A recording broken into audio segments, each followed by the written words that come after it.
आज दिग्विजय सिंह ने, कांग्रेस के वरिष्ठ नेता हैं, मध्य प्रदेश के पूर्व मुख्यमंत्री हैं दिग्विजय सिंह ने आज एक पोस्ट किया और उन्होंने उस पोस्ट में लिखा एक देश दो कानून।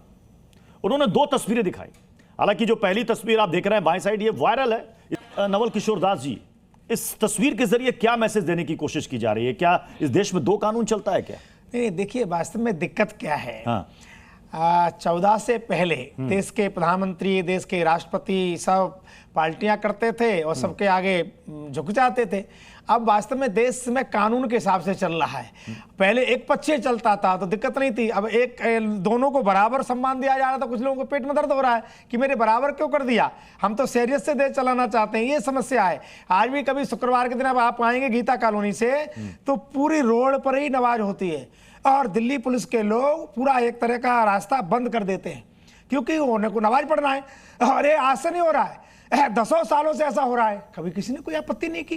भाई ठीक है, 15-20 घंटे मिनट की बात है, नमाज पढ़ लेंगे, अपने घर चले जाएंगे। सब लोग दूसरे रास्ते से चले जाते हैं। किसी ने कहा भी ट्रैफिक जाम क्यों हो रहा है। जब हिंदुओं का उत्सव आता है तब इनको कुछ को दर्द होने लगता है। भाई आज से कावड़ तो नहीं चल रही है, कावड़ सदियों से चल रही है। तब से हाँ, आज की सरकारें थोड़ी ज्यादा व्यवस्था कर रही है तो हम बधाई के पात्र देते हैं। और जो सबने कहा है, जो कावड़ के रूप में कुछ लोग कानून हाथ में ले रहे हैं, उनको कानून अपने हाथ से निपट रहा है, अपने से कर रहा है। तोड़ फोड़ करना, झगड़ा करना, ये किसी भोले का काम नहीं है। इनको क्या कहिएगा? जो लोग तोड़फोड़ करते हैं उन्हें क्या कहिएगा? बिल्कुल गलत है, एकदम गलत है। सख्त से सख्त कार्रवाई होना चाहिए उन लोगों के ऊपर। कानून हाथ में लेने का अधिकार किसी को नहीं है। कानून ने जो व्यवस्था की है, सरकार जो व्यवस्था करी, आप उधर से जाइए आराम। मान लीजिए कदाचित कोई वाहन बीच में आ भी गया तो उसको रास्ता दे दो भाई, निकल जाएगा, क्या दिक्कत है? उसको तोड़फोड़ करना ये बिल्कुल गलत बात है। पर करोड़ों लोग जाते हैं, उसमें 100-200 लोग ऐसे जाते होंगे। आपने अभी कहा सब्बे रात में एक मोटरसाइकिल पे बैठ करके लोग उसे पीछे से आग निकलती थी, ऐसा करते, वो भी गलत था। मेरा कहना मतलब है कि अपने उत्सव मनाइए, परंतु जब केवल एक तरफ होता तो कई जगहों से पुलिस की कार्रवाई, योगी सरकार कानून को अच्छी व्यवस्था दे रहे हैं तो लोगों को पेट में दर्द हो रहा है। सरकार का काम है व्यवस्था देना। आपको व्यवस्था देती तो आपको दिखाई नहीं देता। एक जमाना था राष्ट्रपति से लेकर के पार्षद तक इफ्तार दावतें करता था, लोग जाते थे, तब कहां चले गए? किसी राष्ट्रपति ने नवरात्र को उत्सव तो नहीं किया, हमने कभी नहीं कहा। तो एक तरफ जो चल रहा है इसको इसलिए पेट में दर्द हो रहा है क्योंकि हिंदू मुसलमान बराबर सम्मान दिया जा रहा है। आपका त्योहार आता है तभी व्यवस्था की जाती है, हमारा त्योहार आता है तभी व्यवस्था की जाती है। मैं विनोद बंसल साहब बात कर रहा हूं। विनोद बंसल साहब को पेट में दर्द, विनोद बंसल साहब, ये जो कहा जा रहा है ना कि एक देश दो कानून, मतलब जो बात कौसर हयात कह रहे हैं लगभग वही बात दिग्विजय सिंह ने भी कही है। क्या मुहर्रम जुलूस में, क्या मुहर्रम के जुलूस में, ताजिया जुलूस में पुलिस के सुरक्षा के इंतजामात नहीं होते? क्या वहां पर ट्रैफिक रूट डाइवर्ट नहीं होता? और अगर होता है तो फिर यह सवाल क्यों किया जा रहा है? विनोद बंसल साहब।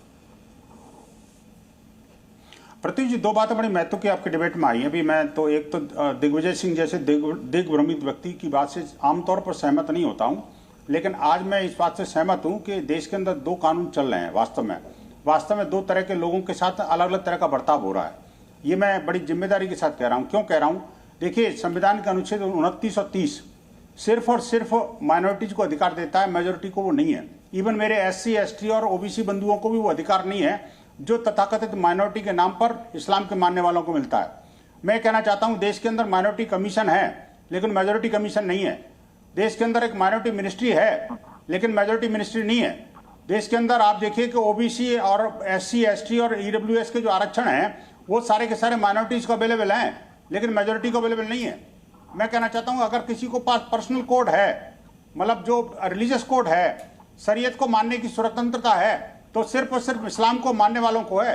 4 शादी 40 बच्चे पैदा करने की अगर छूट किसी को दे रखी है तो सिर्फ और सिर्फ मुसलमानों को है। मैं कहता हूं कि चाहे रोड पर नमाज की बात हो, कुछ और हो, फाइनेंस कमीशन अलग से जो उन्होंने माइनॉरिटीज के लिए फाइनेंस कमीशन बना हुआ है, नेशनल माइनॉरिटी डेवलपमेंट और काउंसिल बनी हुई है। आप मुझे बताइए, प्रशासनिक व्यवस्थाएं अलग से की जाती हैं। हज यात्रा के अंदर इनको अलग से मेडिकल ट्रीटमेंट दिया जाता है, सरकारी लवाजमा पूरा लगता है। कई जगह हज हाउस बने हुए हैं सिर्फ और सिर्फ इस्लाम के लिए है ना जी। मैं कहता हूँ इस्लामिक स्टूडेंट्स को स्पेशल स्कॉलरशिप दी जाती है और तो और हुनर हाट और विभिन्न तरह की योजनाएं, कानूनी मान्यता, कानूनी सुविधाएं, इस तरह की और अलग से जो माइनॉरिटी जो डिस्ट्रिक्ट बने हुए हैं उनको सारे के सारे प्रिविलेजेस सिर्फ माइनॉरिटी को देते हैं जी। पृथ्वी जी मैं देखिए मैं बीच में नहीं बोला था, बदतमीजी मत करिए। पृथ्वी जी इस बदतमीजी को जरा बोलिए, अगर आपको सुनेगा पहले मैं मुंह की नहीं खाएगा।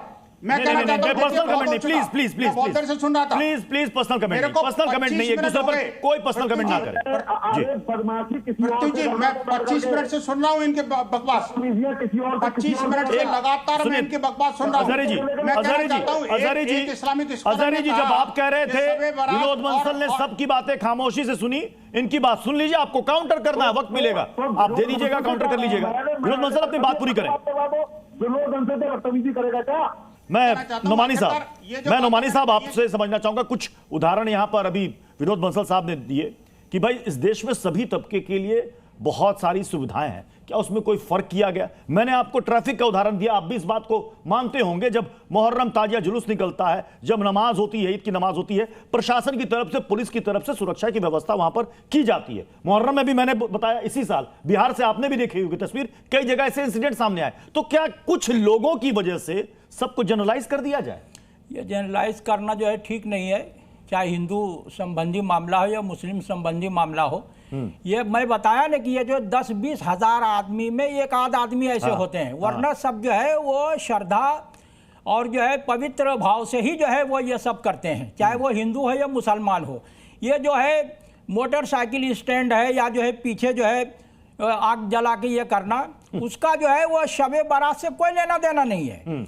शबे बारात में सिर्फ आप नमाज पढ़ सकते हैं, रोजा रख सकते हैं। ये जो उछल कूद है और जो है वो जो आपकी जो भावना है खेल कूद की, और जो है थोड़ी सी उसमें जो कहीं ना कहीं फसाद है वो, तो उसको लेके जो चाहे कोई भी हिंदू मुस्लिम हो, मैं कहता हूं कि संवैधानिक रूप से यहाँ कोई भेदभाव नहीं है। ये जो व्यवहार में जो है, व्यवहार में जो है बीजेपी राज्यों में कहीं कहीं जो नजर आता है, जैसे भजन कीर्तन जो है ट्रेन में हो रहा है, कुछ नहीं होता है, लेकिन अगर नमाज पढ़ ले तो वो जो अपराध है वो। इसी तरह जो है सड़कों पर ये होता है। तो जो ये धार्मिक यात्रा है और जो धार्मिक जो है व्यवहार है, नमाज जो है, पूजा है, मैं कहता हूं जैसे पहले था कि कोई भी आदमी भजन कीर्तन कर रहा है तो भजन कीर्तन से आपको दिक्कत क्या है? तो मैं कहता हूं भजन कीर्तन से जो है किसी को दिक्कत नहीं होना चाहिए। इसी तरह आजान से जो है, नमाज से किसी को दिक्कत नहीं होना चाहिए। शर्मा जी इसका जवाब देंगे। ये जो भेदभाव पैदा करने की जो कोशिश होती है राजनीतिक लाभ के लिए, ये जो बिल्कुल गलत है। ये चाहे वो शर्मा जी राजनीतिक लाभ के लिए भेदभाव, राजनीतिक लाभ के लिए ही ये भेदभाव किया जा रहा है, ये कहना नोमानी साहब का। प्रत्युष जी, मेरा एक निवेदन होगा जो दिग्विजय सिंह ने जो पोस्ट किया है और जो अभी आपने यहाँ पिक्चर चलाई, एक तरफ नमाज का और एक तरफ कावड़ का, एक बार उसको फिर से चला दीजिए। आपके करोड़ों दर्शकों के लिए मैं रिक्वेस्ट करना चाहता हूँ जी। वो मैं इसलिए रिक्वेस्ट करना चाहता हूँ कि उस दृश्य को आप देखिए। उसे दोबारा हम एक बार प्ले करवाएंगे, उसे प्ले कराइए एक बार, और बहुत ध्यान से उस दृश्य में देखिए। उसमें 4 लेन सड़क है। 4 लेन सड़क में एक तरफ बकायदा सारी गाड़ियां जा रही हैं, एक पट्टी जो 4 लेन का है उसमें जो है कावड़िए हैं, ये देखिए। दूसरी पट्टी भी खाली है, बीच की पट्टी में कावड़ है, फिर एक पट्टी जो है इधर गाड़ियां चल रही है। अब मुझे बताइए इसमें रूट कहाँ ब्लॉक हो गया? पूरा देश में हाहाकार मच गया, परिवहन व्यवस्था बंद हो गई, कहाँ हुई? ये झूठ परोस कर, झूठ बात फैलाकर किसको भड़काना चाहते हो आप?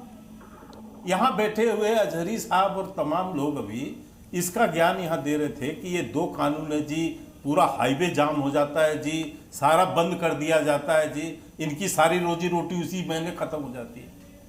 आप मुझे बताइए कहाँ जाम है? और आप नमाज पढ़ते समय जब पूरा रूट ब्लॉक करते हैं, अभी आप ही ने उदाहरण दिया कि जब पूरी रूट डाइवर्ट कर दी जाती है उससे दिक्कतें नहीं होती। आप इस तरह से जो है झूठे प्रोपोगंडा फैलाकर, मैं इसीलिए कहा कि मुस्लिम समाज के ही लोगों को अजहरी जी तस्वीरें तो आप भी देख रहे होंगे ना, ये बड़ी जिम्मेदारी है कि इस तरह के भड़काऊ बयान, उत्तेजनापूर्ण बातें और झूठी बातें फैलाकर लोगों को भड़काइए मत। आप हमारा बहुत नुकसान नहीं होगा, देश का नुकसान कर रहे हैं और अपने समाज का नुकसान कर रहे हैं। अजहरी जी, क्योंकि आपके लोग अजहरी जी, उत्तेजना में गलत कदम उठा रहे हैं। वायरल हैं, जो तस्वीरें वायरल है, हमारे पास एरियल व्यू भी है जो उस कांवड़ रूट में है। एक लेन बिल्कुल क्लियर है जहां से गाड़ियां धीरे धीरे करके गुजर रही हैं और एक तरफ सड़क के बिल्कुल सटे हुए किनारे में जो कांवड़िए चल रहे हैं उनके लिए बकायदा अलग लेन बनाया गया है ताकि कांवड़ियों को भी कोई दिक्कत ना हो और जो लोग वहां से गुजर रहे हैं उनको कोई दिक्कत ना हो। अगर आप गौर से तस्वीरें देखेंगे, पुराना तस्वीर है। सबसे पहली बात मेरी आप ये सुने बहुत ध्यान से जी। और दर्शक भी सुने और आपने जो पैनलिस्ट बैठे वो भी सुन ले कि मुझे कांवड़ यात्रा से या कांवड़ लाने के तरीकेकार से मुझे कभी ना कोई ऐतराज था ना है, क्योंकि वो आस्था का केंद्र है, अकीदत का मामला है, लोग अकीदत से आते हैं। तो अभी आप दूसरे दोहरा कानून क्या बता रहे थे, मुझे ये बताइए, दोहरा कानून क्या बता रहे थे? शर्मा जी सुनिए, के शर्मा जी, आपने भी दिग्विजय सिंह की जो वायरल की हुई जो अभी आपने वीडियो अभी जो यहाँ पर दिखवाई है, उसमें आपने एक लाइन में चलते हुए दिखाया ना, लाइन है 4 लाइन है, 3 लाइन पे कब्जा है आपका, हमें कोई ऐतराज उधर और ये 1 महीने के लिए निकल रही है यात्रा, एक महीने के लिए निकल रही है और 2 मिनट की नमाज है और उन्होंने 3 लाइन पे कब्जा नहीं किया था, उन्होंने थोड़ी सी जगह पर नमाज पढ़ रहा। माफ कीजिएगा अजहरी साहब, माफ कीजिएगा, वो तो नमाज पढ़ रहे हैं रोडों पे, मना कौन कर रहा है? आप तो हर सप्ताह कर रहे हो, कानून के दायरे में लेके आप तो हर सप्ताह कर रहे हो। अरे साहब आप सुनिए, हमारे यहाँ मस्जिद है नमाज पढ़ने के लिए, रोडों पर कभी कभी पहले से ऐसा चलन चला रहा था कि जब मस्जिद पे रोड सड़क पे कभी कभी पढ़ लेते हैं, ऐसा चलन चला रहा था। अभी इन्होंने गीता कॉलोनी का उदाहरण दिया। सैयद मसूद कुछ कहना चाह रहे हैं। सैयद मसूद, मैं आ रहा हूँ, हर्षवर्धन साहब मैं आपके पास आ रहा हूँ। उससे पहले सैयद मसूद, अभी इन्होंने एक उदाहरण दिया, इन्होंने कहा आज भी किस जगह का आपने बताया? गीता कॉलोनी आज भी वहां पर सड़क पर नमाज पढ़ी जाती है। इनको कहा कि किसी ने वहां पर कोई आपत्ति दर्ज नहीं करा। उन्होंने कहा कि साहब आप वर्षों से पढ़ते चले आ रहे, पढ़ो। अब बताइए जो बार बार कहा जा रहा है इस देश में 2 कानून, वहां तो पढ़ रहे हैं नमाज, किसी को कोई दिक्कत नहीं, आपत्ति नहीं, सड़क पर नमाज पढ़ी जा रही है, कोई दिक्कत। जवाब दीजिए सैयद मसूद। हिंदुओं को कोई आपत्ति नहीं। सैयद मसूद अब बताइए ये जो आप कह रहे हैं कि दोहरा रवैया, ये कहां दोहरा रवैया बताइए? सैयद मसूद बताइए, बोलने तो दीजिए। सारे पैनलिस्ट से मैं ये गुजारिश करूंगा कि दोहरा कानून तो हिंदुओं के साथ होता रहा अभी तक, मैं आप लोगों के बीच में नहीं बोला हूं, मेरी बात सुनिए। अजान की जो अभी पीछे कंट्रोवर्सी हुई थी, 60 डेसिबल डिसाइडेड है।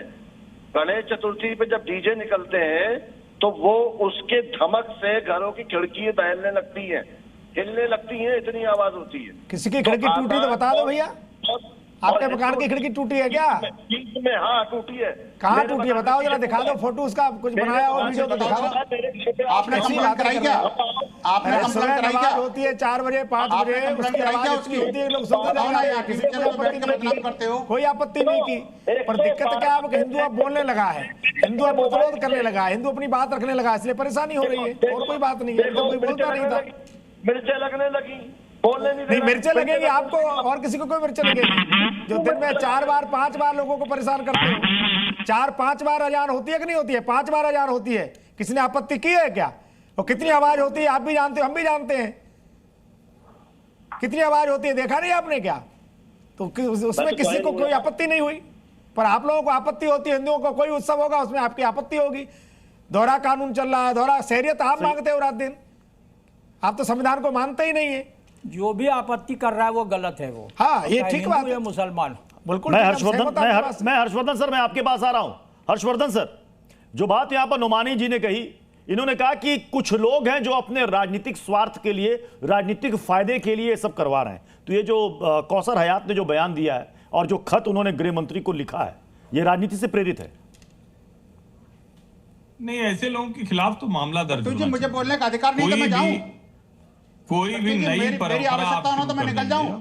और मैं फिर कह रहा हूं, सड़क पर नमाज, विनोद जी मैं आ रहा हूं, आपके पास आ रहा हूं।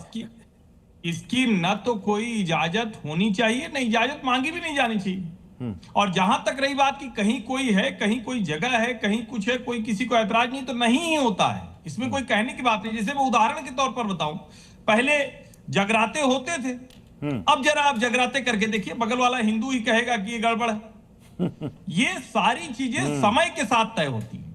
और सड़क पर नमाज पढ़ना या सड़क पर कुछ भी करना, लेकिन अगर हिंदू मुस्लिम कोई भी त्योहार है, उस पर कोई यात्रा निकलनी है, किसी को जाना है, तो चाहे हिंदू हो या मुस्लिम हो, उसके लिए सरकार व्यवस्था करेगी। एक लेन बंद करेगी, जो दूसरी लेन है उस पर ट्रैफिक चलेगा, नया रास्ता तैयार करेगी, कानून व्यवस्था की स्थिति बेहतर करेगी। लेकिन कोई कहे कि ना, हम तो रोज 5 बार यहाँ नमाज पढ़ेंगे, तो इजाजत नहीं दी जा सकती। 5 बार नहीं होती है भाई, सिर्फ जुमे में, बकरीद में, उसकी भी इजाजत नहीं दी ऐसा होता है। उसकी भी इजाजत नहीं दी जानी चाहिए। 5 वक्त तो मस्जिद भी नहीं भरती है, 1-2 लाइन होती है 5 वक्त में। वो तो सिर्फ ईद, बकरीद और जो है जुमे को होता है ऐसा। नहीं, गीता कॉलोनी में हर शुक्रवार को होती है। शुक्रवार की तो बात मैं कर रहा हूँ ना, होती है 5 वक्त थोड़ी है, 5 वक्त मस्जिद नहीं भरती है। दोपहर के समय इतनी मस्जिदें हैं, उसके बावजूद सड़क पर क्यों होना है? अरे जगह नहीं है भाई उसमें, वरना बाहर क्यों पड़ेंगे? जानी चाहिए। विनोद बंसल जी, ठीक है पृथ्वी जी, थैंक यू। विनोद बंसल जी मैं आ रहा हूं। अरे विनोद बंसल जी, आप ही के पास आ रहा हूं, आप ही के पास आ रहा हूं विनोद बंसल जी। जाना है एक्चुअली ना मेरे को। नहीं विनोद बंसल जी, पहले में 40 मिनट बिठा रखा है, विनोद बंसल जी तभी नहीं बोलने दिया यार। विनोद बंसल जी देखिए, मैंने सभी को कहा कि आप एक दूसरे पर पर्सनल कमेंट ना करें। मैंने आपको भी कहा, मैंने जरी जी को भी कहा कि एक दूसरे पर पर्सनल कमेंट ना करें। नहीं, मैं अभद्रता नहीं करता पृथ्वी जी, मैं अभद्रता नहीं करता, लेकिन मेरी बात को सुनने की अगर नहीं है चिंता तो आप ठीक है छोड़ दीजिए। लेकिन आप किसी पर इस तरह से पर्सनल कमेंट तो ना करें। बता दीजिए ना विनोद बंसल जी, किसी पर इस तरह के पर्सनल कमेंट ना करें। कमेंट उन्होंने किया, पहले मैंने उनको भी रोका, कमेंट किया, मैंने उनको भी रोका और शुरू में मैंने कहा कि सभी सम्मानित मेहमान हैं, जब आप किसी के लिए संबोधन कर रहे हैं तो थोड़ा सा शब्दों का ख्याल रखें। पूरे 45 मिनट होगा भाई साहब, मैं सबसे बैठा हूं बेकार में, क्या फायदा इसका?